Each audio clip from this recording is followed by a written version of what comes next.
Assalamualaikum warahmatullahi wabarakatuh. Apa khabar anak-anak murid Ustazah sekalian? Jadi insya-Allah hari ini kita akan belajar pendidikan Islam tingkatan 4 di bawah bidang akidah, pelajaran 11, perkara yang membatalkan iman. Menerusi firman Allah Subhanahu wa taala dalam surah Ali Imran ayat 102 yang berbunyi, A'udzubillahi minasyaitonir rajim. يا أيها الذين آمنوا اتقوا الله حق تقاته ولا تموتن إلا وأنتم مسلمون. Maksudnya, wahai orang yang beriman, bertakwalah kepada Allah dengan sebenar-benar takwa dan janganlah sekali-kali kamu mati melainkan dalam keadaan seorang muslim.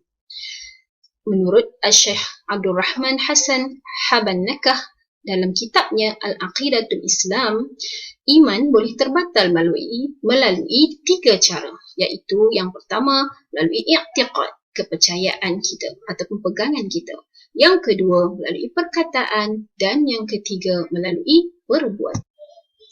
Baiklah anak-anak sekalian, mari kita lihat perkara yang pertama, iaitu batal iman melalui i'tiqad. Apakah yang dimaksudkan dengan i'tiqad? Perkara yang membatalkan iman melalui i'tiqad ialah iman boleh terbatal dengan sebab kita tidak percaya atau ragu-ragu dengan perkara-perkara yang berkaitan dengan al-uluhiyah, iaitu yang berkaitan dengan ketuhanan, an-nubuwah, iaitu perkara yang berkaitan dengan kenabian. Yang ketiga, perkara al-ghaibiyat, iaitu perkara-perkara ghaib, dan asy-syariah. Baik, kita lihat contoh i'tiqad yang membatalkan iman dari aspek al-uluhiyah. Apa contohnya? Okey, contohnya ialah mengingkari kewujudan Allah Subhanahu wa taala sebagai pencipta atau al-khaliq. Kedua, contoh i'tiqad yang membatalkan iman dari segi an-nubuwah. Contohnya, mengingkari kenabian dan kerasulan salah seorang daripada nabi atau semua nabi dan rasul. Ketiga, contoh dari sudut al-ghaibiyat, iaitu mengingkari hari kiamat atau peristiwa yang berlaku di mahsyar dan pembalasan syurga dan neraka. Keempat, dari sudut asy-syariah, iaitu mengingkari rukun Islam atau satu daripadanya. Dan ada banyak lagi contoh yang lain yang mana anak-anak boleh rujuk pada buku teks muka surat 77. Seterusnya, kita lihat batal iman melalui perkataan. Apakah yang dimaksudkan dengan batal iman melalui perkataan ini? Maksudnya ialah sebarang percakapan yang mengandungi pengakuan kufur atau penafian akidah Islam atau mempersendakan hukum hakam Islam. Baik, kita lihat contoh. Contoh dari sudut pengakuan yang mengandungi kufur. Contohnya, saya tidak lagi beragama Islam. Kedua, penafian akidah Islam. Apa contohnya? Okey, contohnya seseorang berkata, saya tidak percaya adanya malaikat, rakib dan atid. Kemudian, yang ketiga, contoh dari sudut mempersendakan hukum-hukum Islam. Contohnya, zaman sekarang tak perlu lagi lah kita menutup aurat. Baik, seterusnya batal iman melalui perbuatan. Batal iman melalui perbuatan ialah melakukan perbuatan atau amalan yang jelas menunjukkan kekufuran. Apa contohnya? Contohnya, seseorang itu sujud kepada berhala atau makhluk lain dengan sengaja. Seterusnya, syarat terbatal iman. Yang pertama, mengetahui perkara yang dilakukan membawa diri kepada kufur. Maksudnya, apa yang kita lakukan itu kita tahu dengan jelas bahawa perbuatan tersebut membawa kepada pelakunya terbatal iman. Kedua, mengingkari perkara asas dalam Islam. Contohnya, perkara yang berkaitan dengan rukun iman dan rukun Islam. Maksudnya, kita tidak percaya dengan rukun iman ataupun rukun Islam. Contohnya, rukun iman. Contohnya kita tak percaya bahawa Allah Subhanahu Wa Taala itu sebagai Tuhan. Itu yang menyebabkan kita batalnya iman kita. Dan contoh-contoh yang lain, kita tidak percaya kepada salah satu daripada kitab ataupun kesemua kitab. Semuanya itu termasuk dalam contoh syarat yang membatalkan iman kita tadi. Okey, seterusnya yang ketiga, melakukan perkara yang jelas membawa diri kepada kufur.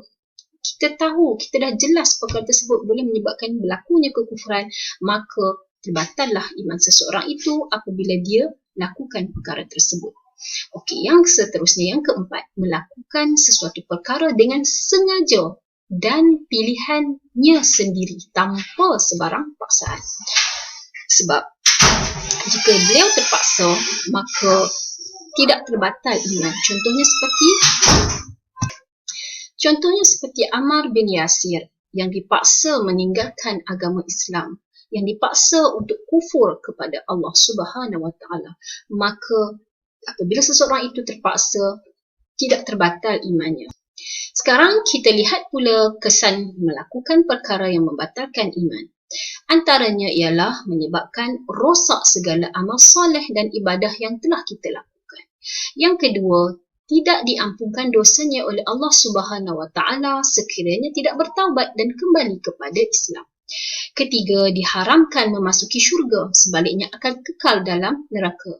Na'udzubillah min zalik. Yang keempat, hilang hak terhadap harta pusaka yang ditinggalkan oleh keluarga muslim.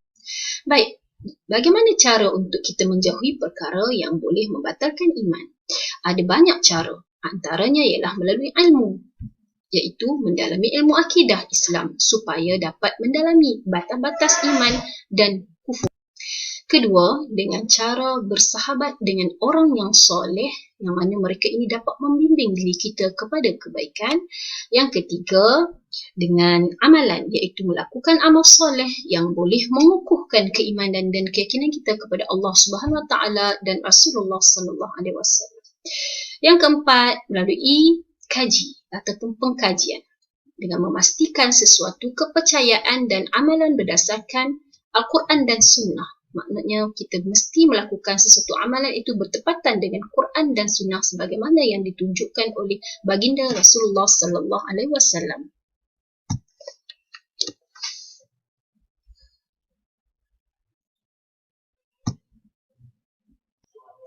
Baik, cara lain ialah melalui doa, iaitu kita mesti memohon doa dan petunjuk daripada Allah Subhanahu Wa Taala agar kita sentiasa istiqamah di atas agama Islam.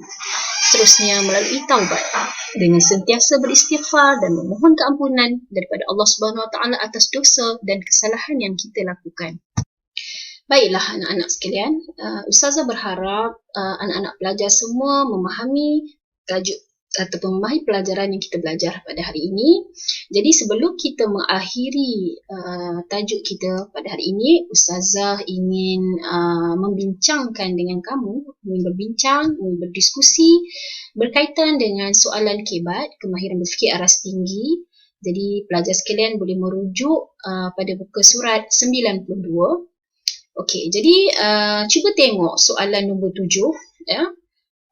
Soalannya berbunyi, penyataannya berbunyi, masyarakat Malaysia ialah masyarakat yang berbilang kaum, agama dan kepercayaan. Bagaimana anda memelihara iman dalam situasi ini? Jadi, bagaimana kita nak jawab? Jadi anak-anak sekalian, bagaimana nak jawab soalan kebat pada muka surat 82 ni? Jadi soalannya bertanyakan bagaimana anda. Jadi kamu perlu menjawab saya. Ya, soalan ini ditujukan kepada kamu. Jadi permulaan pada jawapan kepada soalan kebat ini, kamu mesti menyatakan cara saya memelihara iman dalam situasi masyarakat yang berbilang kaum, agama dan kepercayaan ialah, okey, ada banyak cara.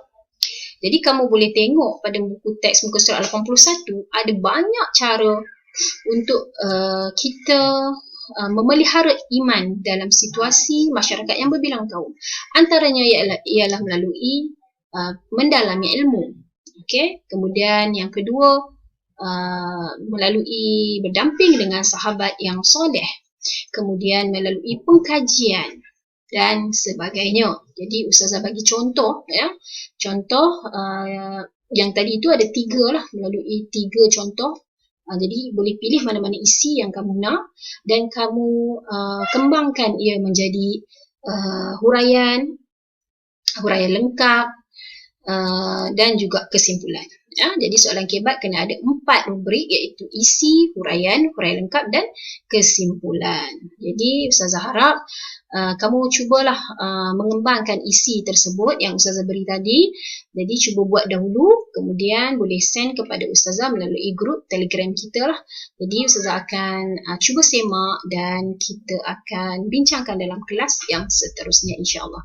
Jadi untuk kelas hari ini sekian dahulu daripada Ustazah untuk hari ini, dan insya-Allah Ustazah akan masukkan soalan dalam Google Form di bahagian description. Jadi anak-anak boleh klik di bahagian description dan menjawab soalan di dalam Google Form dan send kepada Ustazah beserta dengan soalan kebat yang kita bincangkan sebentar tadi. Okey. Assalamualaikum warahmatullahi wabarakatuh. Sampai jumpa lagi. Ila liqa. Ma'assalamah.